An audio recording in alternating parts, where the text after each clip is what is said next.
अस्सलाम वालेकुम। तो हम दोनों निकल पड़े अपने पैरों की सवारी के साथ मॉल। तो मॉल में पहुंचने के बाद ये फटाफट से हमने ये खूबसूरत सा ड्रेस देखा जिसकी प्राइस हाई प्राइस थी। मेरे लिए ये हाई प्राइस थी क्योंकि 299 रुपीज़ में मैं खुद की ड्रेस बना के तैयार करती हूँ, क्योंकि मैं एक टेलर हूँ तो मेरे लिए ये हाई प्राइस ही है।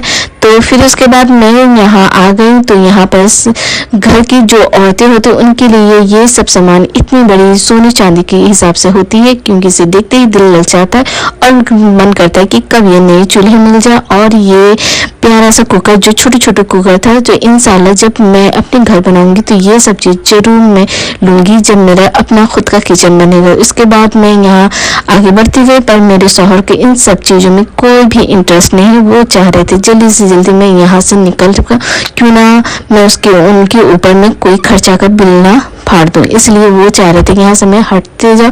पर मैं हूँ बेचारी कुकिंग की मास्टर, तो यहाँ मैं कुछ ना कुछ अपनी काम की चीज़ देखती जा रही थी। पर मेरे दहेज का सामान इतना सारा अभी तक नहीं पड़ा हुआ है, पर इंशाल्लाह जब मेरा किचन बनेगा तो मैं आप लोगों के साथ जरूर शेयर करूँगी। फिर यहाँ सारे मग और कप मैं देख रही थी, क्योंकि मेरा हर बार मन करता है कि मैं यहाँ से एक मग या कप लेके जाऊँ, पर मैं ना कॉफ़ी पीती हूँ ना मैं चाय पीती हूँ, इसलिए मेरे लिए ये कोई भी काम का नहीं है। फिर ये छोटे छोटे से ग्लास देखा जो मैं कुछ दिन पहले ले गई थी, जिसे तोड़ के मैं फेंक चुकी हूँ।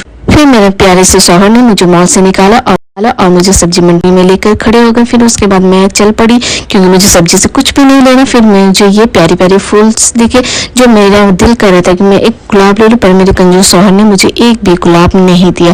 फिर उसके बाद मुझे दिख गई पेस्ट्री स्टोर, जो मैं बच्चे की तरह रोने लगी और मुझे एक पेस्ट्री तो जरूर आप दिलाते, तो इसलिए वो मुझे ले गई पेस्ट्री दुकान। और उसके बाद मुझे एक पेस्ट्री दिया, मुश्किल से मुझे एक पेस्ट्री मिल गया और मैं पहुँच गई घर। क्योंकि मैं घर पहुंचने के बाद आप लोगों के साथ सामान दिखा रही हूँ, क्योंकि ज़्यादा मैंने कुछ लिया नहीं, पर हाँ 700 रुपीज़ का मेरा बिल जरूर लग गया। उसके बाद जब भी वो मुझे बाहर ले जाते हैं तो इस तरह के हमेशा मैं उनके बिल लगा ही के छोड़ती हूँ, खर्चा कर ही के छोड़ती हूँ। तो यहाँ मैं ये जूस फूस सामान ले गई और उसके बाद में अपनी दुखी हुई दिल को 700 रुपये खर्च करने के बाद मैं ये सुकून से 40 रुपये की केक को एंजॉय कर रही। केक में किसी भी तरह का मज़ा तो नहीं था, पर क्या कर सकते हैं, पैसा लगाया तो खाना तो पड़ेगा ही। तो अगला वीडियो फिर लेकर आऊँगी, तब तक के अल्लाह हाफ़िज़। वीडियो पसंद आए तो लाइक से सब्सक्राइब करें।